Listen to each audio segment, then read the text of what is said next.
Hey everybody, if I had a nickel for every time the developers of a major competitive first-person shooter decided to release a sequel that wasn't actually a sequel, it was an update for the previous game that made the game considerably worse, I would have 2 nickels, and that's not a lot, but it's weird that it happened twice in pretty short order too.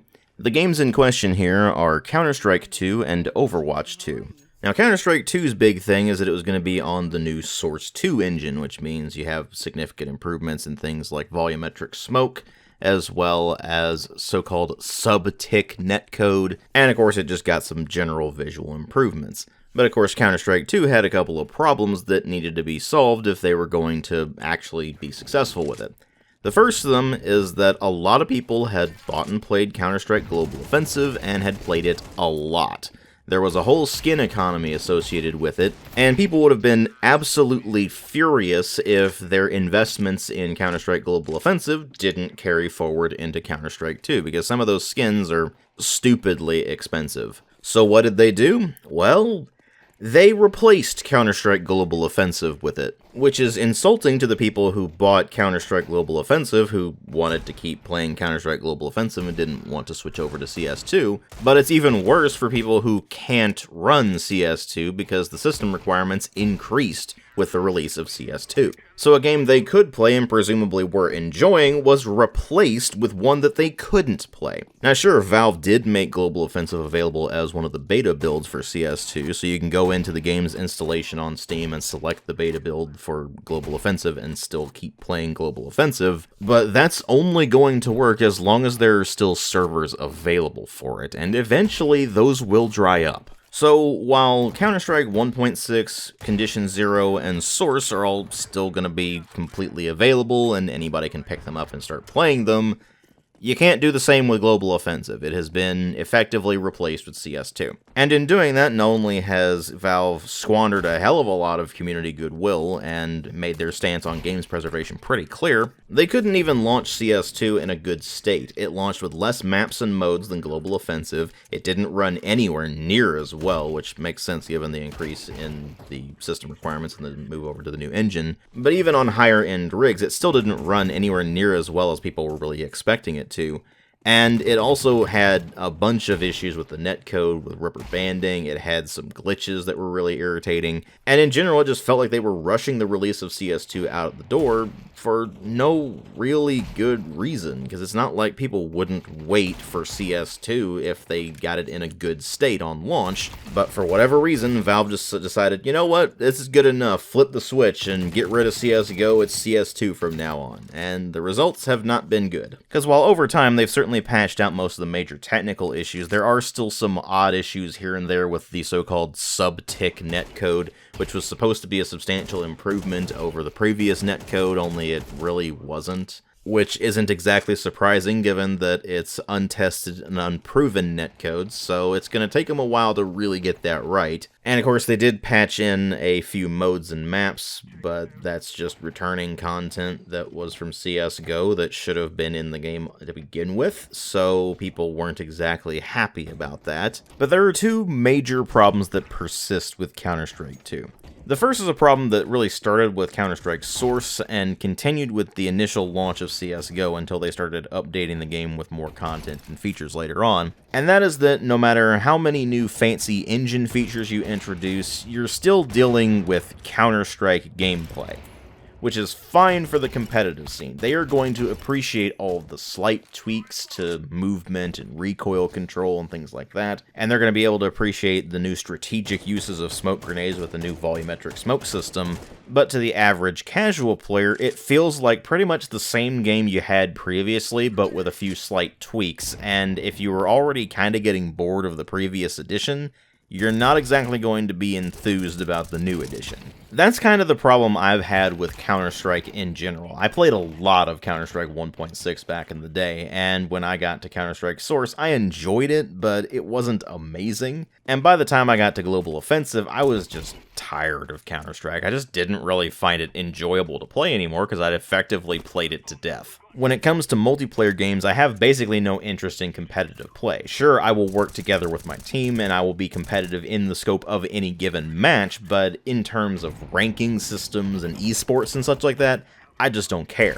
And you'll find that that's the general sentiment that most of the casual audience is going to have. Obviously, if you're playing a game that has you competing against other players, you're going to want to win the matches you're playing, but you're not necessarily going to care anywhere near as much about rankings or leaderboards or anything of that nature, because once you start going down that route, you can very quickly end up in territory where you get focused entirely on getting really good at the game at the expense of no longer enjoying it. So while these tweaks might be a significant boon for the competitive crowd, for the more casual audience, it just seems like Valve took away most of the game's content and released a, frankly, just far worse version of the game than Counter-Strike Global Offensive was at the time that the switchover happened. And obviously, if you're like me and you just played enough Counter-Strike in the past that you just got tired of it and really don't have any desire to play any more of it, something like Counter-Strike 2 is just not going to appeal to you. Now sure, Valve will continue to update the game, and it's entirely possible that they will continue to add more and more content back in as they've updated it to the new engine, until eventually not only do you end up with the level of content that was present in CSGO toward the end there, but it might even surpass that. However, I wouldn't necessarily hold my breath on that, both because if CSGO was any indication, the trickle of new content is going to be very, very slow, but also because Valve seems kind of terrified of altering that core Counter-Strike gameplay in such a way to where it significantly changes the way Counter-Strike is played. So I wouldn't really expect it to be a significant change from what we currently have, but hey, I could be proven wrong there. But the one thing that really needs to change with CS2 is the one thing that is making even diehard fans of Counter-Strike flee the game in droves, and that is the cheating problem. Now, of course, cheaters in Counter-Strike are absolutely nothing new. They, of course, go back to the original 1.6 and before, and they were a problem back then. They remained a problem through Source and through Global Offensive, and they remain so in CS2.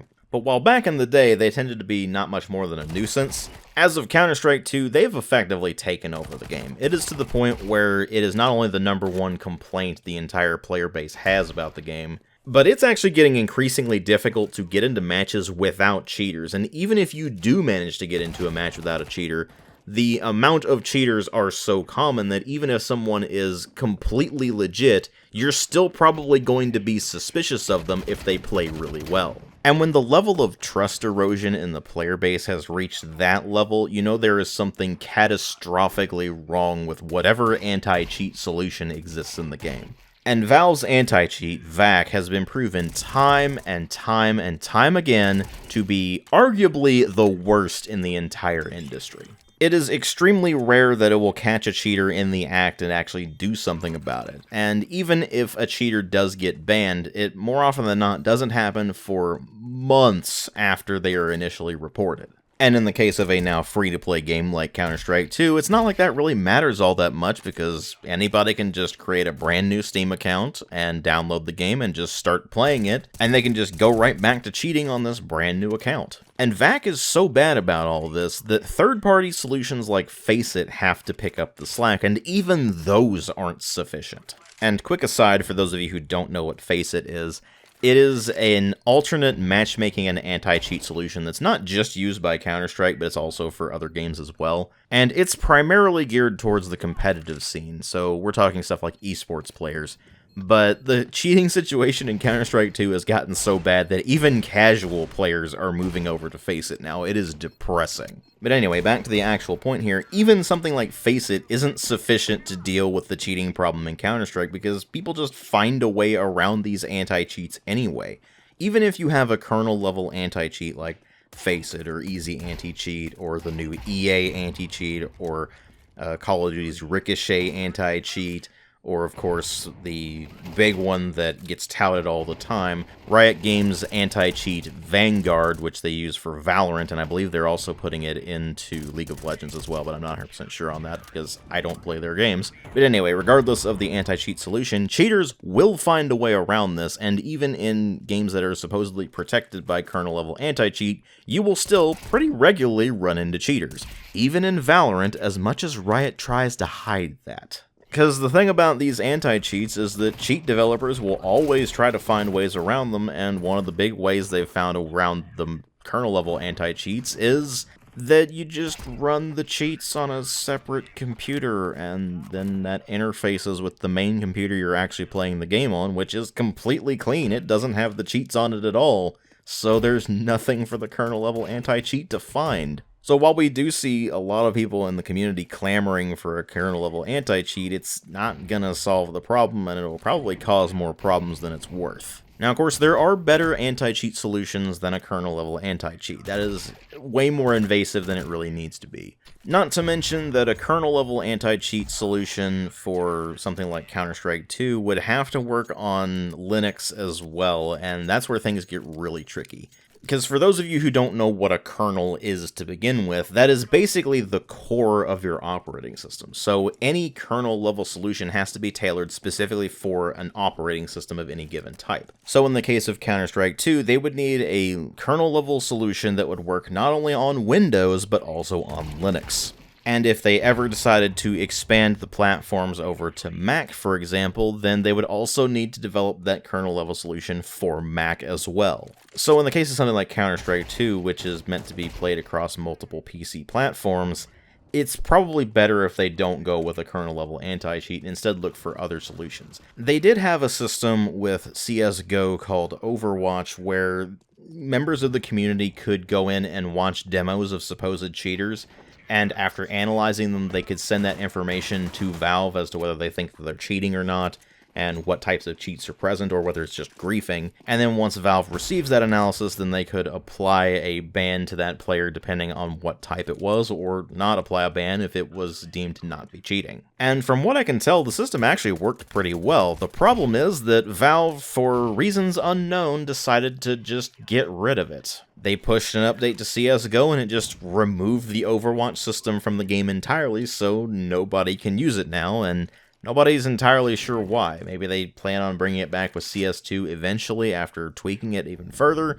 Who knows? But the end result of things like this, and just the rampant cheating problem in Counter-Strike 2 anyway, is that it feels like Valve is just either ignoring the problem or is utterly incapable of doing anything about it, and that is just causing a lot of the Counter-Strike community to abandon the game until Valve does actually do something significant and improves the situation. And I really can't blame them. It's annoying enough when you play a game that has a more invasive anti-cheat in it, and you still run into cheaters on a surprisingly regular basis, but with Counter-Strike 2, the cheating problem is just so rampant that it feels like you're running into a cheater almost every game, if not every game, and nobody wants to put up with that. And hell, that's the entire reason that all of the gameplay footage you've seen for Counter-Strike 2 throughout this video is bot matches. Sure, the bots are unfathomably stupid and pose almost no threat to the player whatsoever, unless the player is just playing completely carelessly, or gets really unlucky with the AI suddenly having a brain surge. And thus, the offline against bots practice mode is really only sufficient to learn the layouts of the maps and what routes you can take and stuff like that.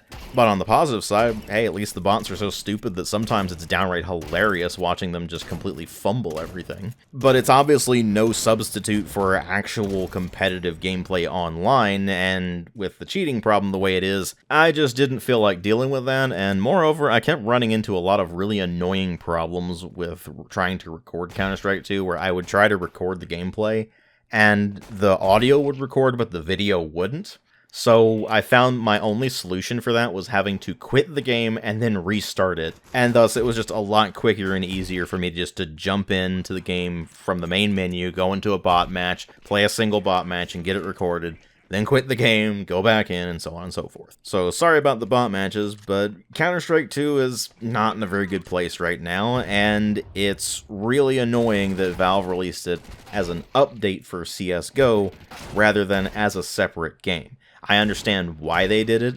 They didn't want to have the same problem that they had initially with the launch of CS Source and CSGO, where people who were playing the previous game didn't want to switch over to the new one, so they just kept playing the older games, and then the new one had very minimal player population until eventually Valve managed to put in enough updates to where people actually wanted to start playing it. They wanted to just be able to launch CS2 and have pretty much everybody jump immediately into the new game, and continue as if nothing happened, and so we have the absolute mess that is Counter-Strike 2 in its current state. Will it get better? I certainly hope so. I certainly hope that Counter-Strike is able to come back from this, because it is basically a gaming institution at this point.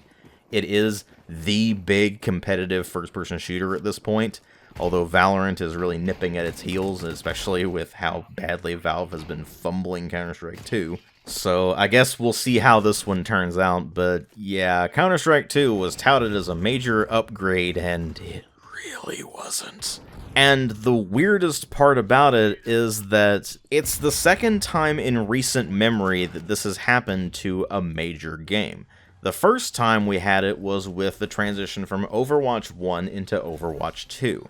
Overwatch 2 was originally billed as a full-on sequel. It was not only going to have significant changes to the multiplayer component, but it was going to introduce new PvE content, player versus environment, or really just, you could say, single-player or at the very least co-op content that would expand upon the story, which was basically completely absent in the first game, but which was constantly being hinted at with new maps, new characters, the various hero shorts that came up and such like that, and which people had been clamoring for basically since the inception of the game. Hell, myself included on that. I don't particularly care all that much for Overwatch as a game. It's okay, don't get me wrong, but it's just not really my thing, except if I'm in the mood for it. But the one thing I really liked about it was all of the animated hero shorts. It made it feel like they really should have just made a TV series out of it, or movies, or something along those lines. Instead, Overwatch was an entirely multiplayer game with basically no story content in it at all.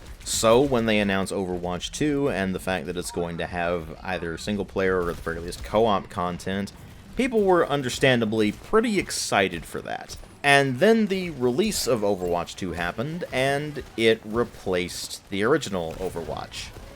And moreover, it became a free-to-play game.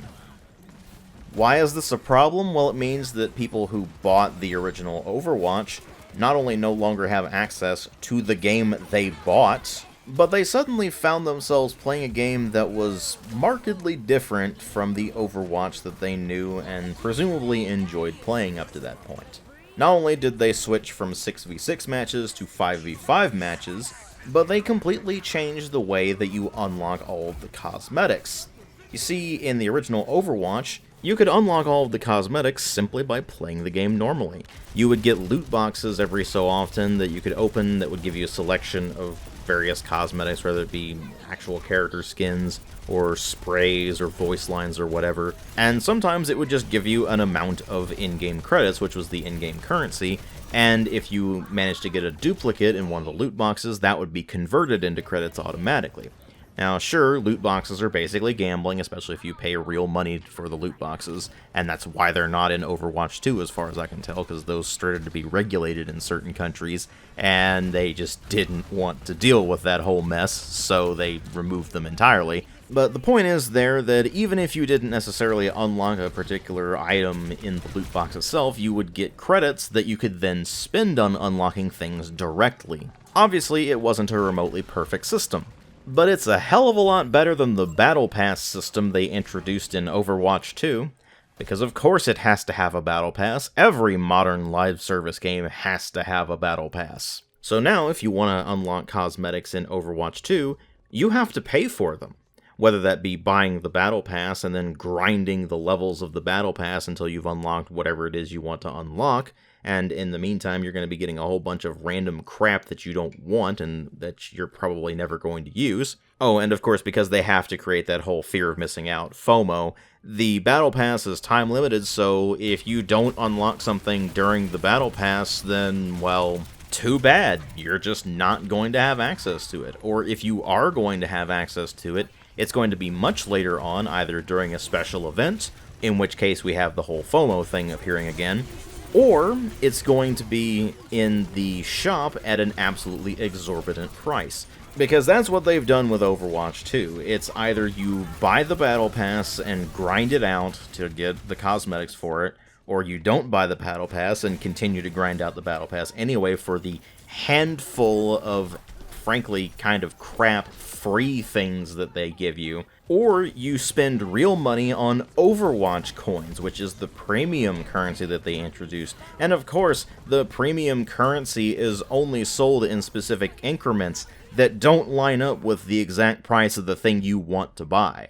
So they're trying to push you into spending more money than you really intended to on the game, and then that'll leave you with an amount of Overwatch coins left over that you probably won't be able to buy anything with. And so if you want to buy another skin later on down the line, well, you're going to have to go into the store and buy a supplemental pack that's going to cover the difference there. But then you're still going to run into the discrepancy between what they're selling in the packs of Overwatch coins versus the actual in-game prices of things, so you're still probably going to end up paying way more than you actually intended to pay.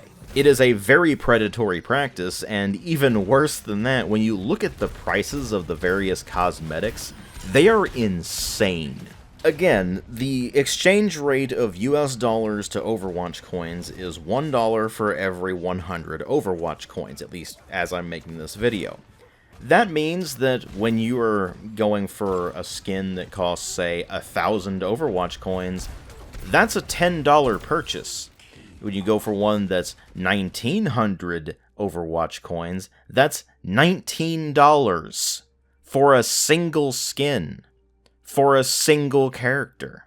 And on the new characters that they introduced since the launch of Overwatch 2, not only are the prices for their cosmetics considerably higher than the characters that were in Overwatch 1, but even the skins for those characters that are just recolors of their default outfits require you to spend premium currency on them. And there is no amount of, but DW, the game is now free to play. This means that they must make their money back somehow, and that means that they must sell battle passes and microtransaction skins. So it is justifiable that they charge money for these cosmetic items. Will ever deflect enough from the fact that charging money for recolors of default outfits is just downright delusional. I mean, they even locked cosmetics that you could just earn by simply playing the original Overwatch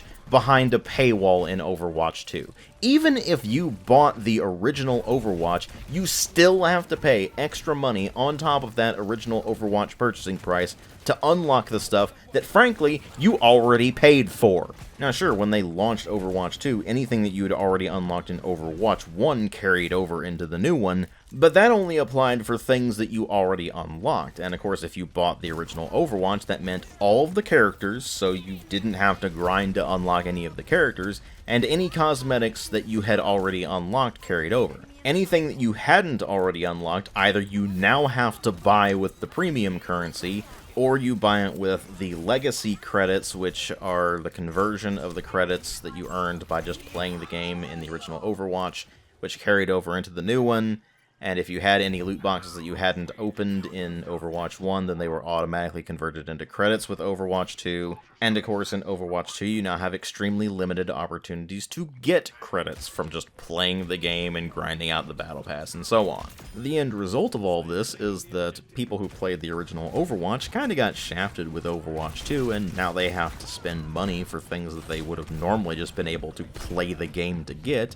And people who are new to Overwatch 2 not only have to pay to get all of the cosmetics and such, but they also either have to grind to unlock all of the heroes, even from the original Overwatch, which is a serious problem in a game like Overwatch, which is very highly reliant on individual hero matchups, or they need to buy the hero pack, which unlocks all of the currently available heroes instantly, which is sort of like the Ultimate God pack for Smite, which I took a look at a few years ago, where you pay one fee and it unlocks all of the gameplay affecting content instantly, only unlike the Ultimate God Pack, where it just unlocks every new piece of gameplay affecting content automatically as soon as the update is released. In Overwatch 2, you can get the hero pack and it will unlock all of the currently available heroes immediately, but it won't unlock any of the heroes released after you get the hero pack. You still have to grind to unlock them. So whether you choose to pay for the hero pack or not, grinding in Overwatch 2 is inevitable. And as if that weren't all annoying enough, The big selling point of Overwatch 2 was going to be all of the PvE content, all of the stuff that people had been clamoring for years at this point.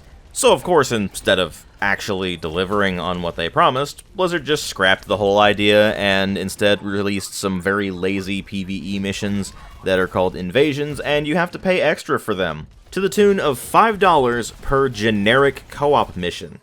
It is downright insulting. And while I could easily make an argument that that's just modern Blizzard in general, they are just downright insulting to their fan base at every conceivable opportunity, in the case of Overwatch 2 specifically, it is painfully obvious that it was only released because they felt the original Overwatch was not monetized enough, and that they just needed to rake in all of the money conceivably possible with Overwatch 2. But of course, players would take one look at Overwatch 2's over-monetization and say, no thank you, I'll just stick with Overwatch 1. So to prevent exactly that, they decided to make Overwatch 2 completely replace Overwatch 1, and force all the people who were playing Overwatch 1 to migrate over to the new game and all of its new monetization nonsense. The only real saving grace of the whole mess is that, at least with the update, they didn't completely destroy the gameplay loop. 5v5 was actually seen as a very welcome change at the time it launched, although in more recent times the players have been complaining a lot about the game's balancing, which, let's face it, that's going to be a problem with any online game, period, no matter what it is. You're always going to have somebody complaining that insert mechanic here makes the game boring, or it ruins the game, or it's overpowered, or it's underpowered, or so on and so forth. So that's all well within the realm of expectations for a game like this, but Blizzard has been continually fumbling, especially public relations. They are really not endearing themselves with their community at this point, and the overly greedy monetization of all of their recent games has really been souring a lot of people to their work. And in the case of Overwatch 2 in particular, not only have they not been putting in the content that A, they promised, and B, people actually want, but the content they have been introducing to the game with the new heroes hasn't exactly gone over as well as they probably hoped. Blizzard is rapidly finding out that their account at the Bank of Player Goodwill is very, very low, and replenishing those funds once they're withdrawn is remarkably difficult. And I very highly doubt that in the case of Overwatch 2 they are ever going to be able to replenish those funds unless they just deliver exactly what they promised back when they officially announced Overwatch 2. And let's face it, they're never going to do that because there's just not enough money in it for them. That's not to say that Overwatch 2 is terrible, it is terribly over-monetized, but as a game in and of itself, it's just okay. It's more or less just Overwatch 1 with some tweaks, and some of those tweaks are better, some of them aren't. But no matter how you feel about the tweaks they made to the gameplay and the new heroes, it's pretty clear that overall Overwatch 2 is a pretty definite downgrade compared to the original game. One that was clearly motivated entirely out of Blizzard's greed above all else. As for Counter-Strike 2, well, the result was basically the same. It is a definite downgrade compared to Counter-Strike Global Offensive, but at the very least, it's clear they weren't motivated entirely by greed like Blizzard was. But that's really not saying much when the game is in far worse of a state than Overwatch 2 is, at least in terms of general gameplay and the cheating problem and all that. But hey, at least it doesn't have the excessive over-monetization that Overwatch 2 does. So, very mixed bag all around. I just hope it doesn't become a trend across the entire gaming industry, because if it does, then it would be absolutely catastrophic for games preservation, and it would really reinforce the mentality that the AAA industry in particular seems to have, which is that games are disposable, and that they should be disposed of once the company itself has stopped receiving enough money to justify continuing the operations. But only time will tell that. Thank you all very much for watching. If you like my videos, please consider supporting the channel on Patreon. If you can't afford to or don't want to, that's perfectly fine, I understand, but the option's there if you're interested, and every bit really does help out. Thanks again for watching, and I will see you all in later videos.